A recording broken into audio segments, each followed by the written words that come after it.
주문, 피청구인 대통령 윤석열을 파면한다.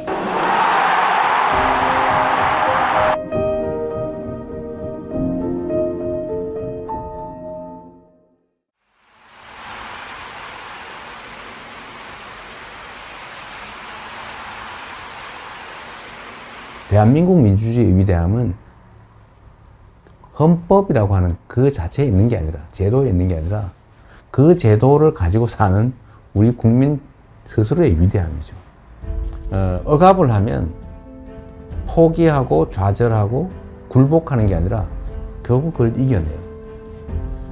역사에서 그렇게 보여졌던 거죠. 정말 진정한 의미의 민주적 국가를 훼손하려는 그들의 시도에 대해서 끊임없이 저항해 왔어요. 이번에도 저항한 거죠. 강력한 무력을 동반한 현실적 권력을 끌어내리지 않습니까? 저는 우리 국민들의 이 위대함이 대한민국의 위대함의 원천이라고 생각해요. 아마도 세계사에 남을 일이 될 겁니다. 그런데 겨울이 너무 길고 깊었어요. 근데 그 길고 깊은 겨울을 결국은 우리 국민들이 깨고 나오는 중이잖아요. 아마 겨울이 깊었던 것처럼 봄은 더 따뜻하겠지요. 따뜻한 봄날을 한번 꼭 만들었으면 좋겠습니다. 영원할 것 같던 그 겨울도 가고 이제 봄이 옵니다. 더 아름답고 더 따스한 봄을 우리의 두 손을 함께 잡고 함께 만들어 갑시다. 희망의 대한민국 바로 우리의 손으로 확실하게 만들어 갑시다. 여러분 고맙습니다.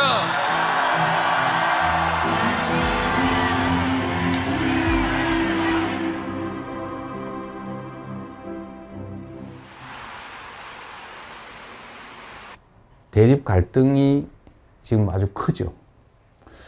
그런데 그 원인은 뭐냐? 뭐 여러 가지가 있어요.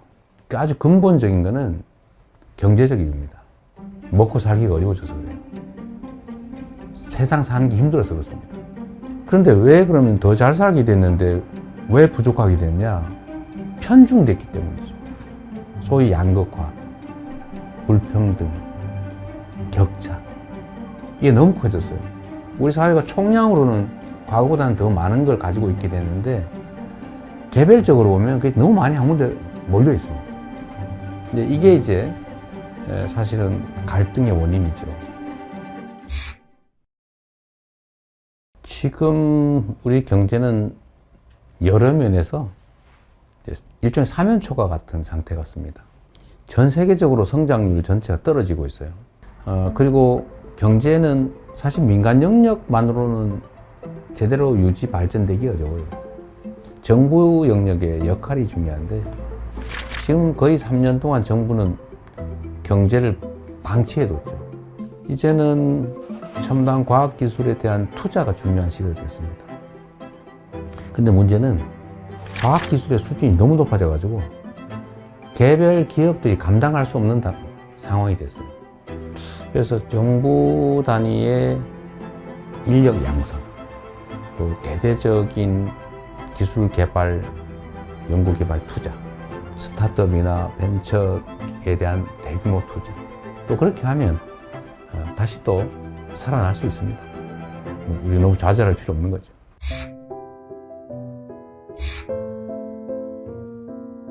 먹고 사는 문제가 가장 중요하다. 이거는 사실은 매우 기능적이고 물질적인 거예요. 고통스럽게 살지 않게 해줘야 한다. 잘 산다라고 하는 건 좀 달라요. 잘사니즘이라고 하면 좀 더 가치지향적이고 좀 정신적이고 고통 없는 삶을 넘어선 더 행복한 삶을 살 수 있는 세상을 만들자. 그런 거라고 봐주시면 되겠어요.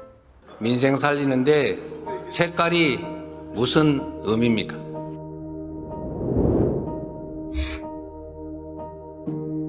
정치라고 하는 것은 현장이죠. 현장에서 국민들의 삶을 놓고 실제로 그 삶을 결정하는 거예요. 그게 빨간색이냐 파란색이냐 아니면 어떤 방법이, 정책이 누구의 생각에서 시작된 것이냐. 그건 특별한 의미가 없죠. 어떤 게 더 유용하고 어떤 게 더 필요하냐. 이게 최고의 기준이 되어야 된다. 제가 정한 원칙이 있어요. 대개의 공직자들의 태도를 보니까 중요하고 큰 일을 고민하느라고 작아 보이는 일들을 미뤄둬요. 그러니까 엄청나게 쌓여요. 공직자는 100만 명이 걸린 일이냐 100명이 걸린 일이냐 하면 이 10,000배로 중요한 일이라고 생각하지만 100명이 걸린 일조차도 그 100명은 목숨이 걸린 거예요. 그래서 모든 일이 다 중요하니 작고 쉽고 간단하게 보이는 일을 최대한 빨리 해치운다. 그것도 큰 일을 안 한 건 아니에요. 그건 그것대로 고심하고. 저는 제 업무 책상에 서류가 쌓여 있지 않아요. 안 쌓아 놓습니다.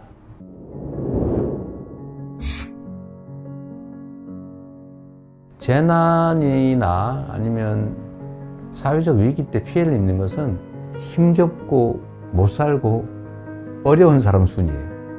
사실 그 사회의 문화의 수준이랄까, 그 사회에 대한 평가는 약자들에 대해서 얼마나 많이 관심 갖고 지원하느냐에 달려 있어요.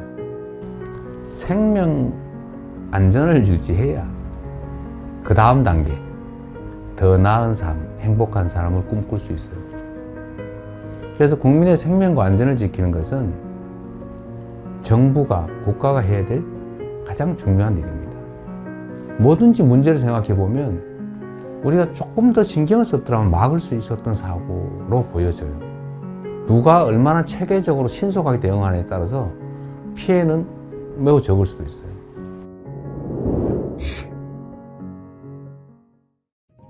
현실적으로 보면 우리가 한미동맹 매우 중요하고 또 한미일 협력관계도 매우 중요하죠. 그 속에 일관되는 원칙은 대한민국의 국익이 최우선이다. 거기에 따라 판단하면 되겠죠. 경쟁할 영역은 경쟁하고 협력할 영역은 협력하고 또 서로 갈등할 영역은 잘 조정하는 거죠. 특히 이제는 국가 간 경쟁이 사실 기업 간 경쟁과 거의 같아졌습니다. 그래서 기업과 정부의 역할 분담, 협력이 정말로 중요해요. 특히 국제 경쟁에서는 반드시 필요한 부분입니다.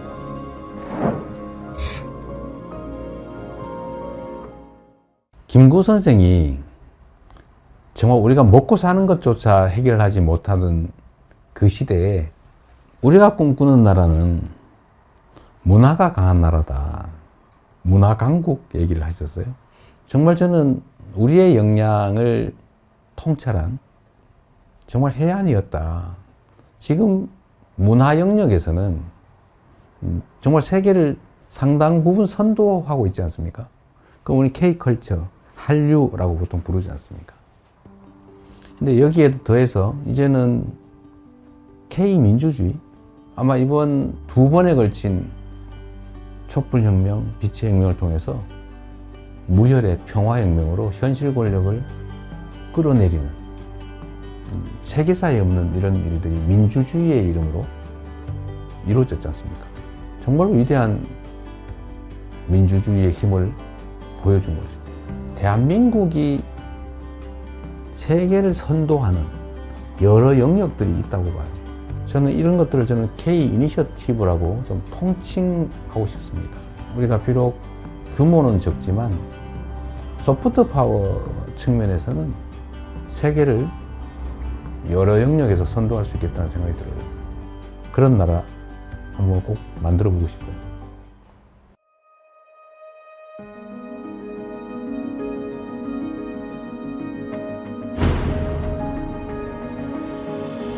대한민국이라고 하는 이 국호, 국호에는 정말 큰 뜻이 담겨 있죠.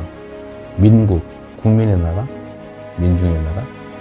이 민자는 백성이죠, 백성. 흰옷 입은 사람들, 평범한 사람들. 이 평범한 사람들의 나라. 그리고 작지만 큰 나라. 많은 사람이 희망을 가지고 행복한 삶을 꿈꾸는 그런 세상이 봄나라 아니겠어요? 진짜 대한민국을 만들고 싶습니다. 그냥 이름만 있는 대한민국이 아니라 진짜 대한민국.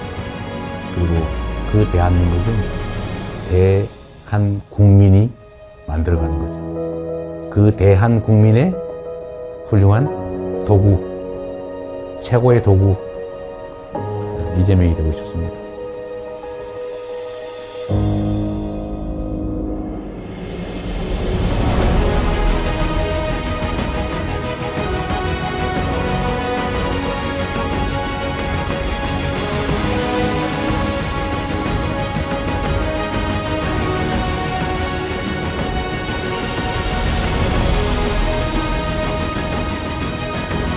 민주공화국 대한민국을 함께 만들어 갑시다. 여러분 고맙습니다.